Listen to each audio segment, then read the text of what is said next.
Last night, the Celtics got a big win versus the Dallas Mavericks team who just doesn't have Luka, and the Celtics needed to win this game. If we're being quite honest, as of late, the Celtics have been struggling to rebound and struggling to close out games. In this one, they did a better job and ultimately came out with the win, specifically in the second and third quarter, dominating, outscored Dallas 34-20 in the second quarter, and then 37-27 in the third quarter, which ultimately helped them win this game, 122-107.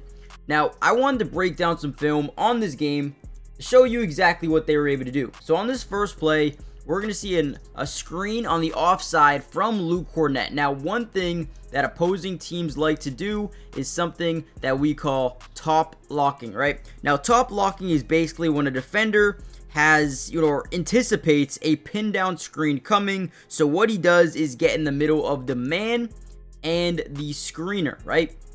So he's going to predetermine the screen's coming. He's going to hedge over. And what that does, or what it allows, is Tatum to not use the screen and pull up for a three, right? So as he overcommits that way, Tatum just doesn't go. And he gets a wide open three opportunity. Ultimately gets it to go. Beautiful shot there by Tatum. And then you have one of my favorite plays of the game here. About midway through the second quarter, Celtics up 39-33. Bring the ball up in transition.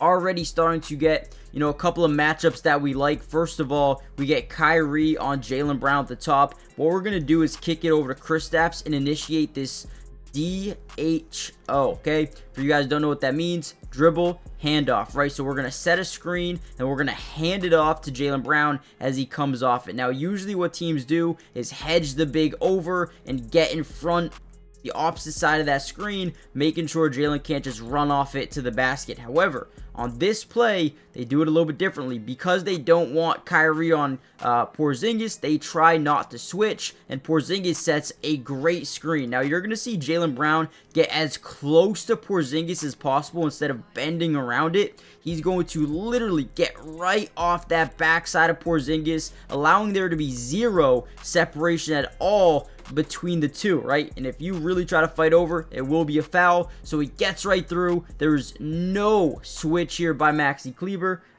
Or is that... Yeah, I think that's Maxi Kleber. And then a wide open Jaylen Brown cut to the basket. Unbelievable play. Now, again, usually what you'd see was a hedge over from the big, overcommit. Then you get the switch between these two. Or you're going to see either strong side rotation or weak side rotation. But the defense says we can't do that because we're not going to leave Drew Holiday, who shot over 50% from three or 42% from three from the corners last year. And then you're not going to leave Peyton Pritchard open from three either. So they can't switch at all. And this is why you see a lot of the time these corner shooters for Boston, you can't leave those guys open. If you do, you'll give up a three-point opportunity. And then another very similar situation. We're going to get this screen up here by Kristaps Porzingis. We're going to initiate a full switch as Porzingis leaks off. We're going to come up, fake a screen by Jaylen Brown, trying to get, PJ Washington to either overcommit over or overcommit under the screen here. And what that allows is a little bit of separation here, right? You see him back up just a little bit, right? A little bit in a drop zone, and allows Drew Holiday to have that separation. You don't want to give these Celtics players separation because they are taught, shoot the ball. Shoot the ball. If you think you are slightly open, shoot the ball. And this is a whole new personnel lineup here with JB, Drew, Porzingis, right? Peyton Pritchard still on the floor, but Holiday drains a three here. Big time shot for him. He shot 50% from downtown. Porzingis was 3 of 5.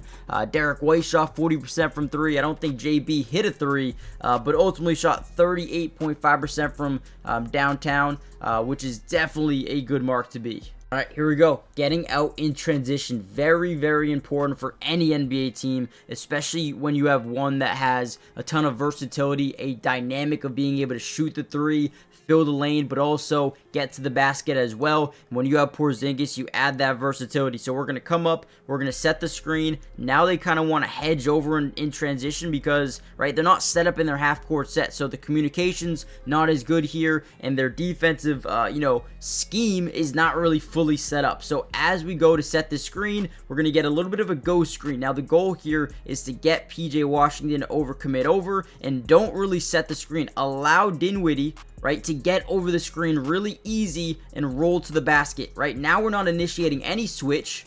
we just get bad communication from the defense, right? They both overcommit, and you even get extra rotation from the top side with Daniel Gafford, and then we lob it up Porzingis, easy dunk in transition. Again, this is why you want to push out in transition. Now, before we get any further into the video, guys, do me a massive favor. Give me a letter grade down below from this game, and who do you think played the best? But also, subscribe to the channel if you're new. It is free, doesn't cost anything, and we will be breaking down the Boston Celtics film analysis all year long. So make sure you guys join the family if you haven't already done so. And with that being said, let's kind of dive back into some more film here. All right, here we go again. Now, all we have to do, set this high pick and roll. Right, again, let's read what the defense does. First thing that we notice, DJ switches, which means now as Kyrie tries to go under and get back, let's take him with us, right? Let's get in front of him. Let's already just start posting him up. That way we can at least get him inside the painted area. Now we have a massive mismatch. You can see Porzingis' eyes start to light up because he's like, okay, this is what I was waiting for. So now to get out of this, the defense has to scramble. They got to get Daniel Gafford down there, or they got to send a double from the weak side corner. You got to do something when you are the Dallas Mavericks here. Jaylen Brown's going to wait. They do initiate a switch, but now instead of Kyrie, you still get Spencer Dinwiddie, who's not anyone we're really scared of down low, and Porzingis still takes advantage of a mismatch, draws some arm contact there, puts up a floater, and one. It's way too easy. Dinwiddie tries to complain that it wasn't a foul, but ultimately, right there, I mean, you see, easy money, easy foul, easy bucket for Kristaps Porzingis, who really did a great job in this game. Now here we go. Get it over to Derek White. Drives into the lane. Draws that weak side rotation here by Daniel Gafford. And then ultimately a wide open three. Great job by Derek White. So again, whenever you're able to get into this painted area, you're going to see one of maybe three things. Either strong side rotation. Now, with it being Jason Tatum, you most likely won't see it, and that's another thing. We have a clear mismatch right here. We love that, but we don't need to take advantage of those every single time. You're either going to see weak side rotation or strong side, maybe top side rotation, but again, they have so many shooters, it's really tough.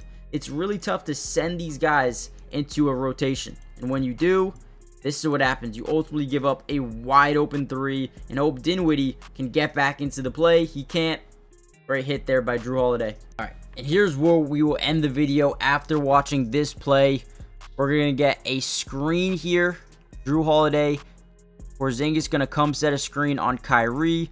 Holiday just going to leak out to that three-point line. And all we're going to do here is see that initial switch. Right now we have Daniel Gafford on Jrue Holiday, who's probably going to stay around that painted area. Look at Tatum. He's just going to kick it out to Jrue, who's ultimately given a ton of space here. This is more important. Kristaps Porzingis setting a screen here on Kyrie Irving. Now, what do these guys do? Right? What is PJ Washington going to do off the screen as Porzingis will kind of roll immediately to the basket? So Tatum kicks over to Jrue as Porzingis rolls to the basket. Now, we're going to need weak side. Weak side rotation here by Spencer Dinwiddie, leaving Derek White wide open in the three. For whatever reason, Kyrie and PJ are both double teaming Jason Tatum for absolutely no reason. Maybe they're in a zone, but either way, we got a mismatch here down low, and we got nobody on Derek White. So Jrue's just going to kick it out, and Derek White pumps, gets his guy up in the air, and gets a wide open three. Again, great ball movement by Boston, who ended up winning this game in a must-win game. Just the things you want to see, they did it. But need to see more consistency out of the Celtics team. So make sure you guys do me a favor, hit the like button, subscribe, join the family, turn on post notifications for more Celtic film analysis. With that being said, I'll see you guys in the next update. Peace.